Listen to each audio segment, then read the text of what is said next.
Kaiser Foundation Hospital tried to kill a then employee, Teresa Estrada, and the Los Angeles Superior Court concealed it.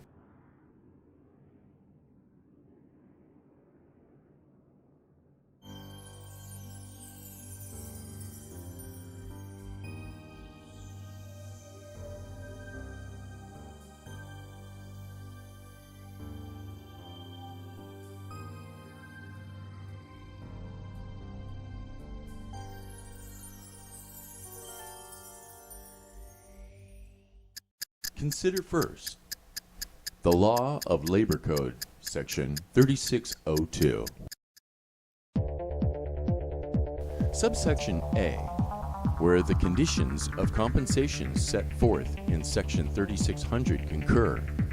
The right to recover compensation is the sole and exclusive remedy of the employee against the employer.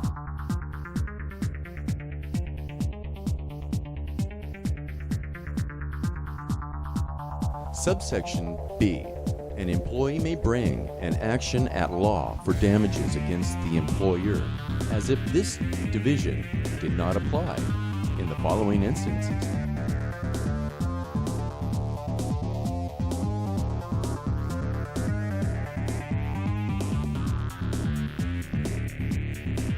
Subsection B2, where the employee's injury is aggravated by the employer's fraudulent concealment of the existence of the injury and its connection with the employment.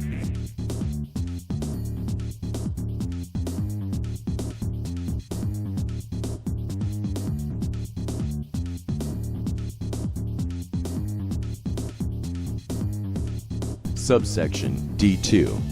Employers who have complied with this subdivision shall not be subject to civil or tort liability in the event of employee injury.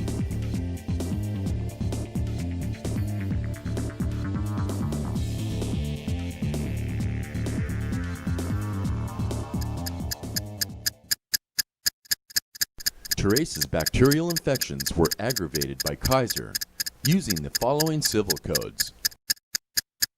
Civil Code, Section 5610, C1.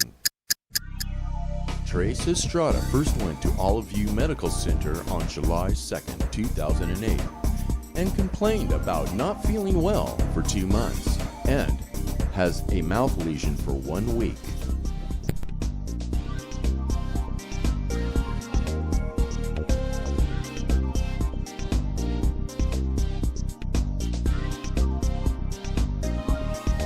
Told the attendant physician that she stopped working at Kaiser 2 months prior because she thought she caught something while cleaning isolation rooms at Kaiser.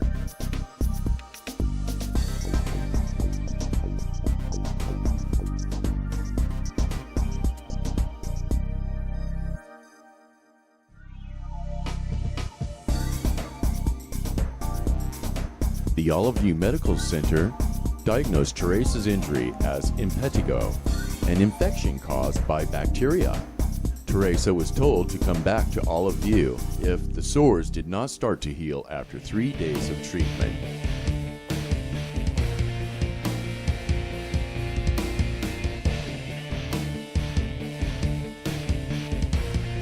Teresa went back to Olive View on July 6, 2008, at which time she was hospitalized. She was discharged on July 10, 2008.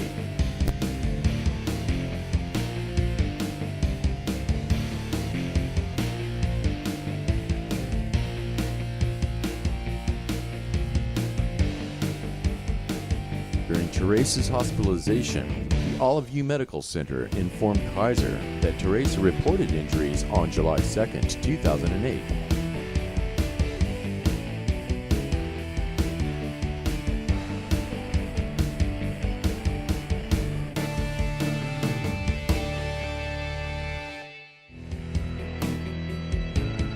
On July 2, 2008, Kaiser placed Teresa on a leave of absence.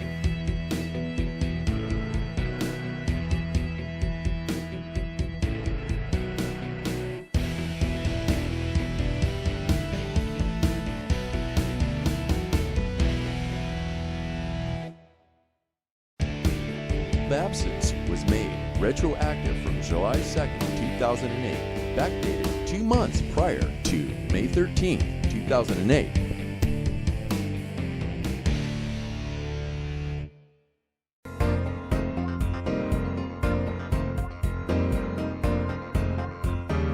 Civil Code Section 5610, subsection C.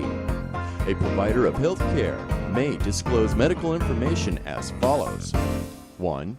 The information may be disclosed to providers of health care or facilities for purposes of diagnosis or treatment of the patient.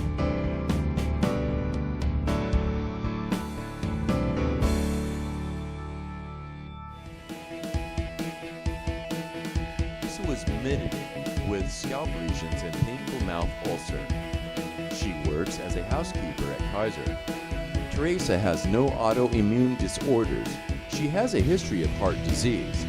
Versus job discussion: large, weeping, red scalp, lesions with yellow crusting and scattered red solid elevations of skin.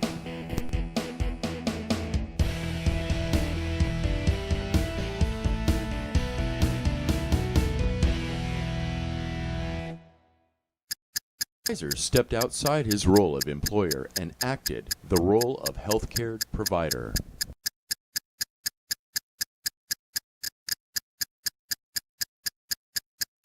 Civil Code Section 5610E. Kaiser's Orientation Handbook identifies Teresa as a person lacking effective resistance to a germ, a susceptible host.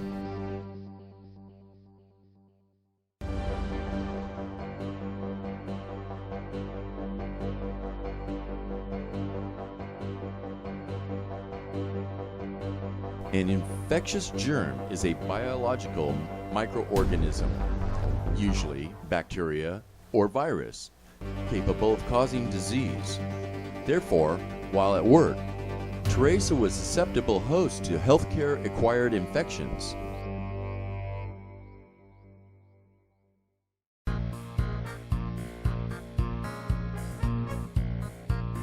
California Civil Code Section 5610. Subsection E. A corporation and its subsidiaries and affiliates shall not further disclose medical information regarding a patient of the provider of health care to a person or entity that is not engaged in providing direct health care services to the patient. Instruction to all of you concerning Teresa's injury. Doubt first impression given duration, different diagnosis, autoimmune, medication, pemphigus, suppressed vancomycin, will need dermatology follow-up.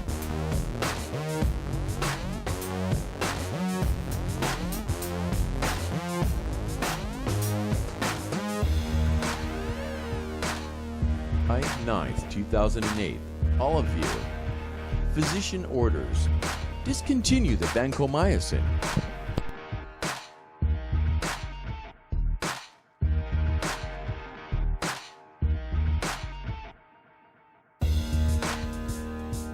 Followed by all of you's consultation request to discharge Teresa on July 10th, 2008, and to reschedule Teresa for treatment on July 17th, 2008, per Dr. Donovan.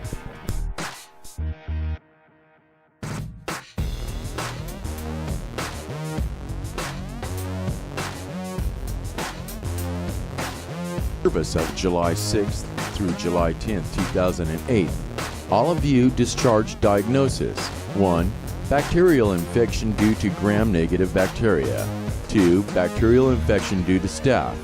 3. Bacterial infection due to anaerobes.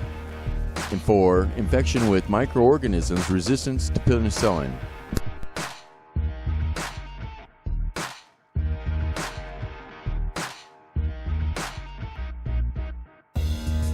Kaiser acted in the role of corporation under Civil Code Section 5610E, Civil Code Section 5610C8A. Kaiser instructed all of you to use Civil Code Section 5610C8 to create medical information on Teresa.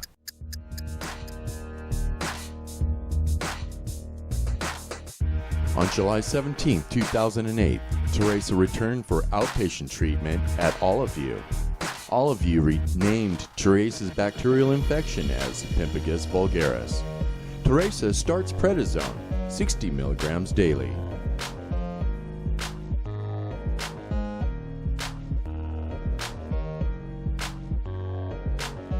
On August 21, 2008, All of You creates a second medical record.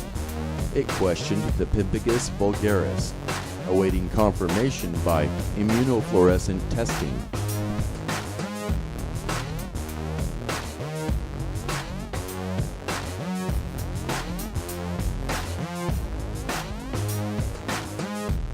Again, the same day of August 21st, 2008, but at 4:30 p.m., All of You creates a third medical record on Teresa saying now she has Pemphigus vulgaris. Teresa left before being seen. Record reflects, "Oh, please reschedule." Employees' claim for workers' compensation benefits form was signed by Teresa Estrada on August 27, 2008 against Kaiser in Woodland Hills. Teresa claimed a staph infection as the workplace injury.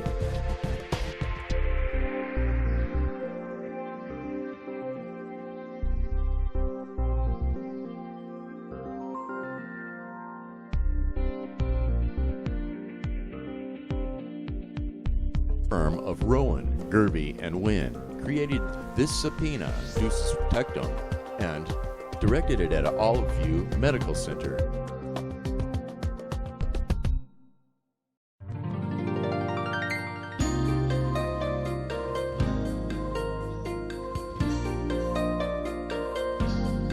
The declaration for the subpoena, which did not identify a case number, contained declaration for injuries on or after January 1st, 1990, and before January 1st, 1994.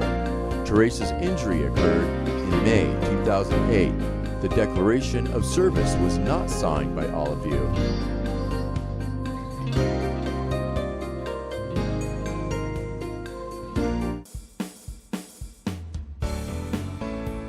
California Civil Code Section 5610, subsection C8A.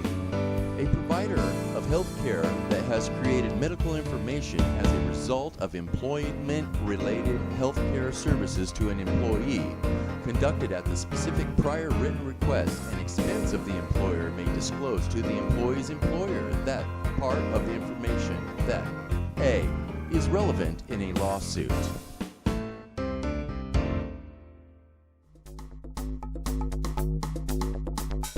On September 10, 2008, 14 days after Teresa filed a claim against Kaiser, the Republic Document Management obtained Teresa's medical record from All of You and shipped a copy of said records to Kaiser.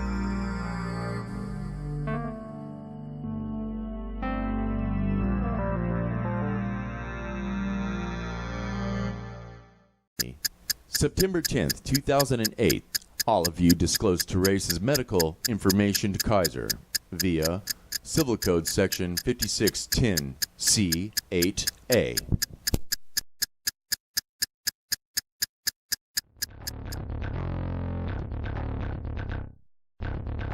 Kaiser further disclosed Teresa's medical records to Dr. Paul Grodin, a qualified medical examiner who examined Teresa on July 7, 2009.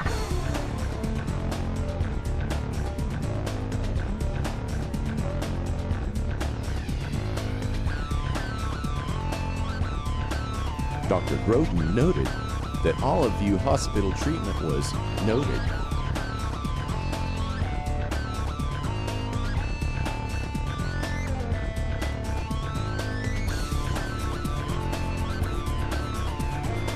Dr. Grodin's diagnostic impression, Pemphigus vulgaris.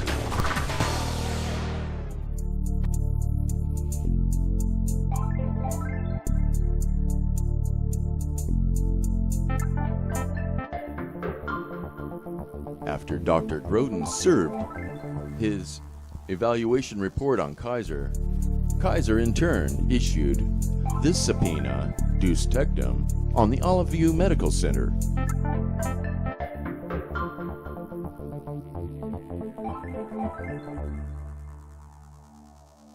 The declaration for subpoena is an affidavit for injuries occurring on or after January 1st, 1990. The subpoena was executed on February 5, 2010. The declaration of service was signed by Alicia Adams at Olive View.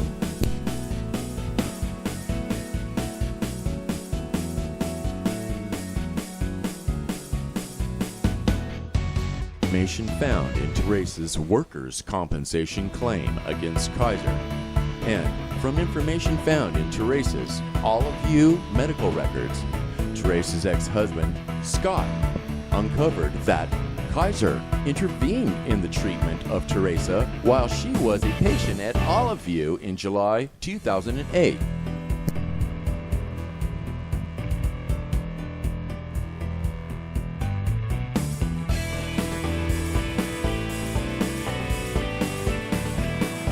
On April 28, 2011, Teresa went to the USC Medical Center, where she presented multiple and worsening skin lesions all over her body that were painful to the touch. She began with oral ulcers that were painful in 2008, then started having lesions all over her scalp and since spread to the rest of her body.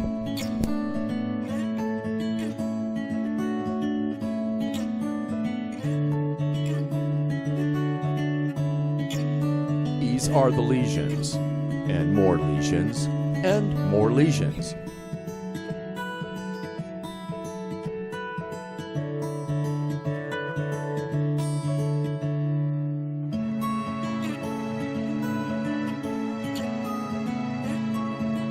Teresa initially went to the Olive View Medical Center, where they started her on prednisone. She has since been on prednisone non-stop from 2008 until now. However, the lesions have never improved.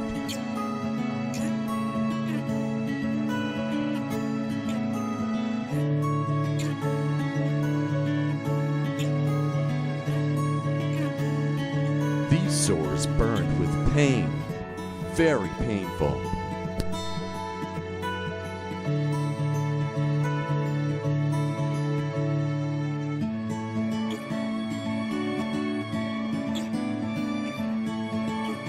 Teresa is not seen at Olive View anymore in the beginning of this year, 2011.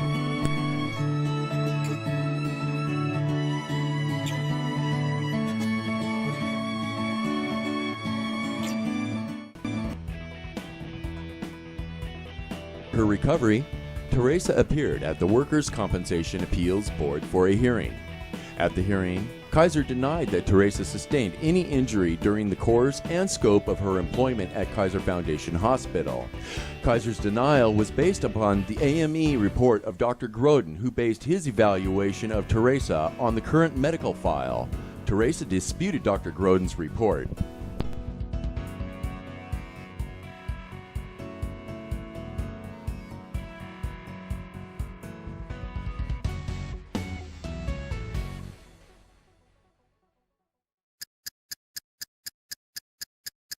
The court concealed Teresa's claim against Kaiser and dismissed the case. Teresa filed an action at law against Kaiser Foundation Hospital. The court reassigned the case 4 times to a different judge, the last 2 judges whom revealed the injustice in the court.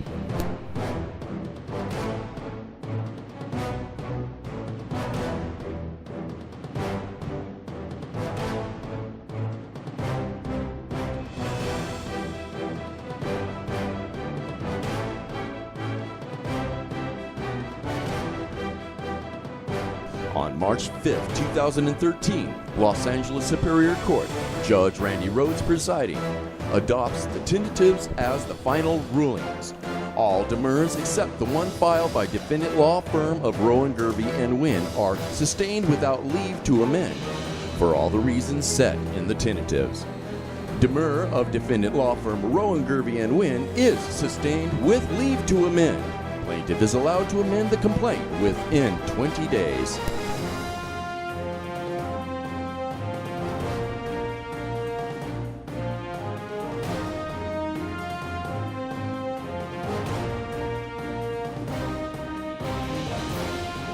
On March 25, 2013, Teresa filed a third amended complaint, which was an exact copy of the second amended complaint.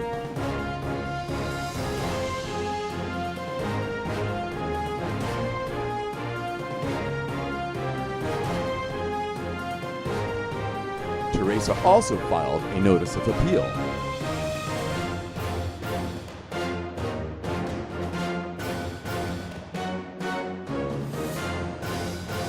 Nine months later, on January 24, 2014, the Court of Appeal issued their opinion.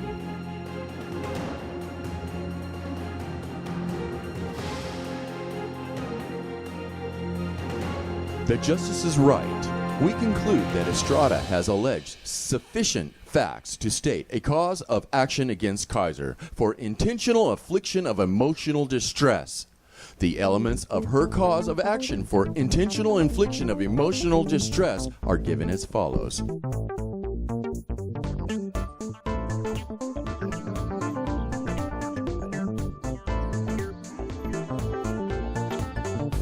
There's allegation that Kaiser directed all of you to misdiagnose her sores as pemphigus vulgaris and treat her with prednisone, which she alleges caused an outbreak of sores all over her body, satisfies those elements.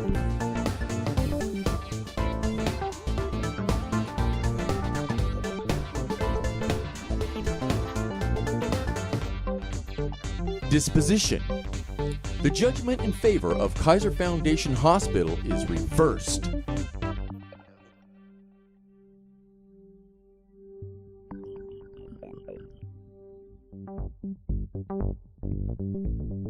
Before the Court of Appeal issued the remitter on March 28, 2014, the Superior Court ordered Teresa's case transferred to Judge Huey Cotton at the Van Nuys Courthouse.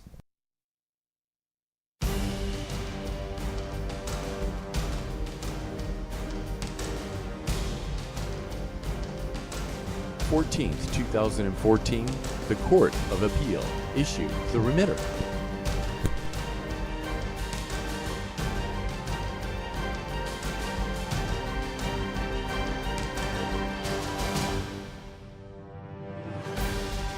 On April 22, 2014, Judge Huey Cotton reviewed the remitter of the Court of Appeal.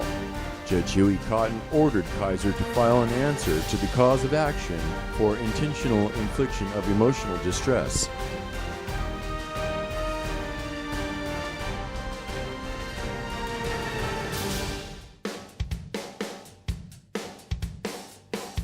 On May 13, 2014, Kaiser Foundation Hospital filed an answer to the second amended complaint.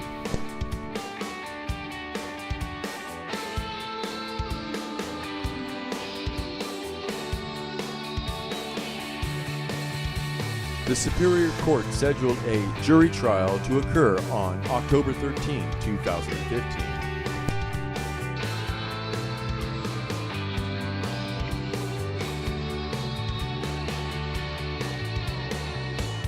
The Status Conference was set for October 2, 2015.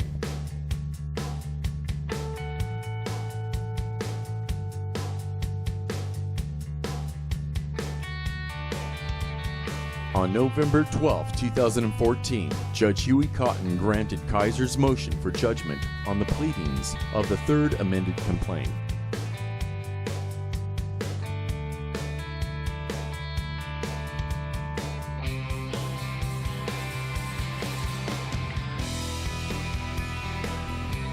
November 23, 2015, Teresa filed a motion to set aside a void judgment.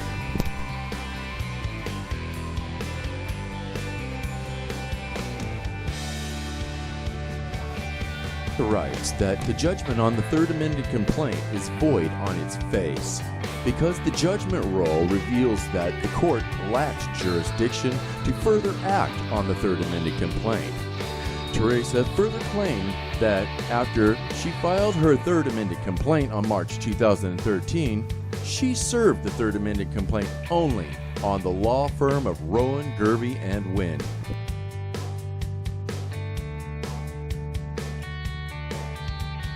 The judgment roll in this case includes the following. 1.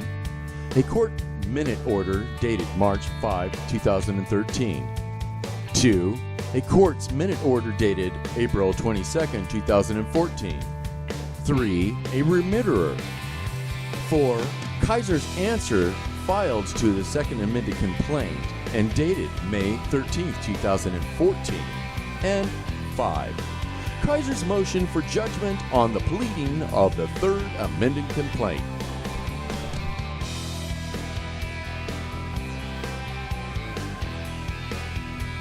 Teresa cites the Code of Civil Procedure, Section 473D.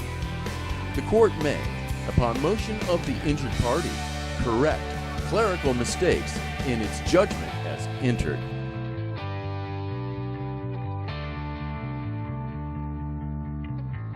On July 19, 2016, Judge Huey Cotton denied Teresa's motion to set aside a void judgment.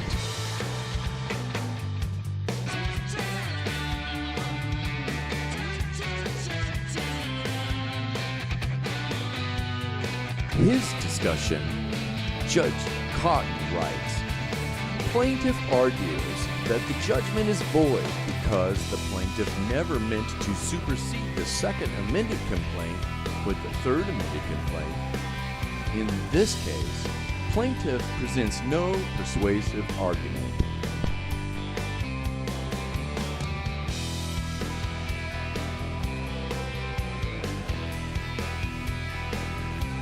Further, Judge Huey Cotton writes, the ruling on the judgment of the pleading was within this court's jurisdiction and supported by legal reasoning and analysis affirmed by the Court of Appeals. Plaintiff has even filed a motion for reconsideration, which was denied by this court. This motion is denied.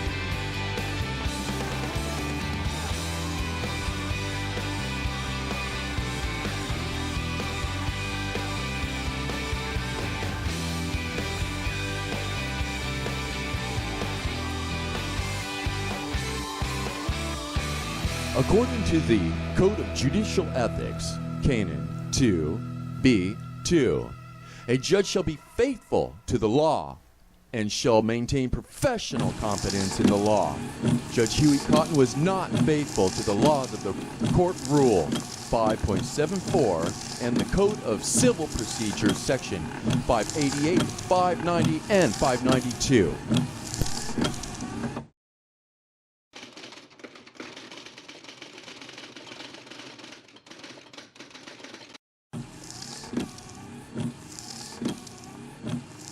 Court Rule 5.74 binds the courts to decision of the determination of a pleading. The court relies on Court Rules 5.74a 1 through 4 to the determination of the personality of a pleading stated as follows. 1. Pleading means, in part, a complaint or answer. 2. Amended pleading means a pleading that completely restates and supersedes the pleading it amends for all purposes. Judge Cotton is wrong when he declared the third amended complaint supersedes the second amended complaint. However, the third amended complaint and the second amended complaint are one and the same pleading.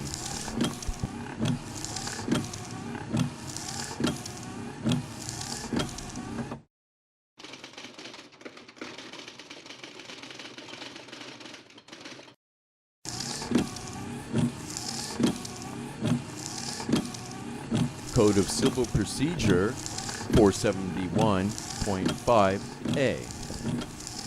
If the complaint is amended, a copy of the amended complaint shall be filed, and a copy of the amendments or amended complaint must be served upon the defendant affected thereby. Judge Huey Cotton accepted that Kaiser filed a motion for judgment on the pleadings of the third amended complaint despite not being served the third amended complaint.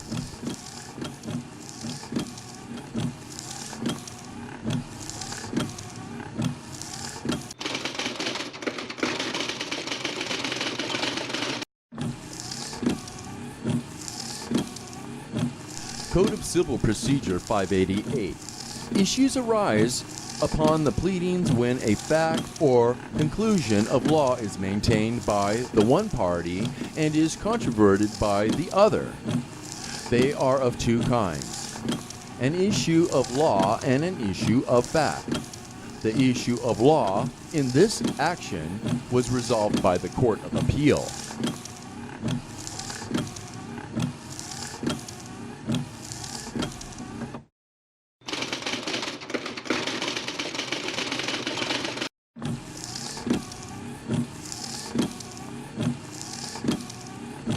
Code of Civil Procedure 590.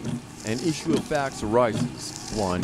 Upon a material allegation in the complaint controverted by the answer. Because Kaiser had filed an answer to the second amended complaint, an issue of fact was established between the second amended complaint and the answer.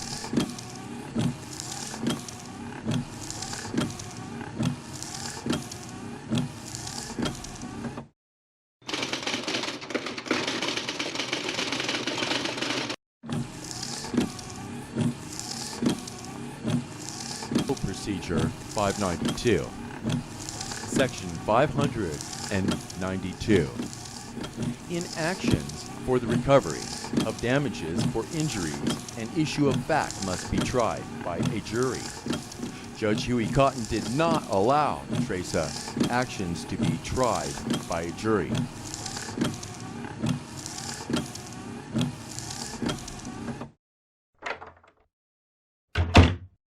In terms of Labor Code 3602A, Teresa sustained workplace injuries of bacterial infections. In terms of Labor Code 3602B2, Teresa's injuries were aggravated by Kaiser's use of the civil codes. In terms of Labor Code 3602D2, the court dismissed Teresa's claims against Kaiser.